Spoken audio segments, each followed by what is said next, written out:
যোগ দিবসে রাজ্য সরকারি কর্মচারীদের যোগদান বাধ্যতামূলক, অর্ডার বেরিয়ে গেল। পুরো নোটিশটা আমি শেয়ার করছি।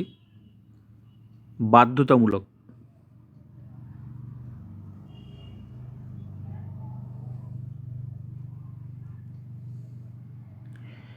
একুশ জুন সকাল 6:30 থেকে 7:45 পর্যন্ত রাজ্যের সমস্ত সরকারি কর্মচারীরা নিজেদের দপ্তরে কিন্তু এই অনুষ্ঠানে অংশগ্রহণ করতে হবে, বাধ্যতামূলক।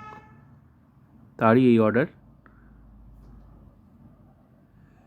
6:30 থেকে সকাল 7:45।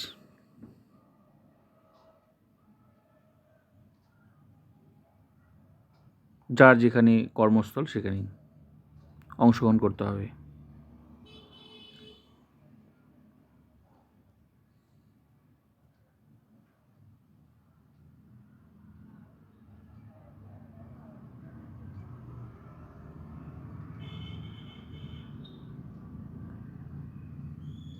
তাই সবারই এই যোগ দিবসে অংশগ্রহণ করা উচিত, নাহলে কিন্তু শাস্তিও হতে পারে।